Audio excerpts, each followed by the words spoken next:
What about MPs who stand up here and denounce the government for this activity? Have you shared with them the kind of information that you have? The information is there. When MPs come and ask for information, we give them what they can. But anybody who would stand up and say that being vigilant against terrorism and terrorism fundraising is a foolish thing to do, I think that's a foolish position to take. We are bound as Canadians to do this. I think of a guy like Jim Karagiannis, Liberal MP from Scarborough in Toronto. Are there enough Tamils in his riding that he personally, we invited him on the show and he's not feeling well today, but what's the political might of this organization? If he doesn't appear to be sympathetic to their cause, do they have enough muscle to get him defeated in an election? Well, I would hope, Mike, that any member of Parliament would not be swayed by the thought of losing votes when it comes to areas of safety and security. Let's face it, we're all politicians. We have things that move us this way or that when it comes to supporting various causes. But when it comes to safety and security, there can't be any wishy-washy. There can't be any backing down out of fear that you're going to lose a few votes. This is the Tamil Tigers and the movement that supports them.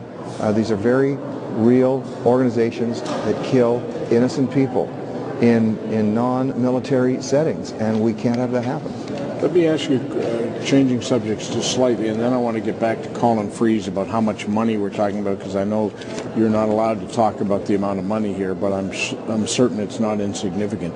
Gloria Galloway, parliamentary correspondent, Globe and Mail, today's newspaper, says there's been a change in policy related to prisoners convicted overseas wanting to come back home. They now must undergo a security check before we'll automatically let them out of some nasty prison overseas to a club-fed operation like William Head or one of these places with a golf course over here. There's a lot of, in the Globe story, bureaucratic mumbo-jumbo. When I read that story, I say, what they're talking about here is saying if you're a drug dealer and you get caught overseas, you can do your time over there, not back here where it's cushy. I can tell you, Mike, there's no policy change, but there may be a change in terms of acting on the procedures that are in place. Liberals put in certain laws that have been in place for a long time related to, do you bring dangerous criminals back to Canada before they've served their time in other countries? And that involves doing security checks. The Liberals, as in many areas, were negligent when it comes to safety and security issues. And we are not negligent. We try to be very vigorous on this. There's no change in policy. We're just putting in place the procedures that were there that they didn't act on. You're enforcing a policy that was already there. That's exactly right. But it looks to me like if somebody's into drugs as a professional criminal, they'll do their time overseas rather than do it back here. Well, we evaluate each request one at a time, but I can tell you we're in no rush to bring back to Canada Canadians who have gone to other countries, done serious crime, and then they think they can just come back into Canada, get paroled, or not do any time at all. We're not. That's not what we're about in terms of protecting Canadians. Stockwell Day, thanks for joining us today. Colin Freeze, if I can slip back to you, on the money side of the World Tamil movement, are we talking hundreds, thousands, hundreds of thousands, millions? What kind of money do you think they're generating here in Canada? Well, Mike, in the items the RCMP sees from the Toronto offices, it's very specific. We're talking about, I think, millions of dollars here. In fact, one of the sort of gems that was seized, and I was just reviewing certain affidavit material, was that there was a letter from Sri Lanka sent to the World Tamil Movement where the leader of the Tamil Tigers said, look, we're going to need to raise $10 million 10 million rupees, I think, in the next few months, and we're going to rely on Canada for a big proportion of that. I think it was 15 or 30%.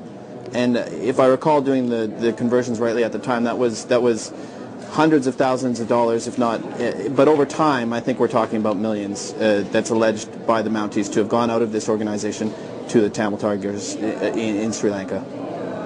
And of that, do you have any way of guessing how much of it's really extorted and how much of it's a genuine goodwill offering by the Tamils of Canada?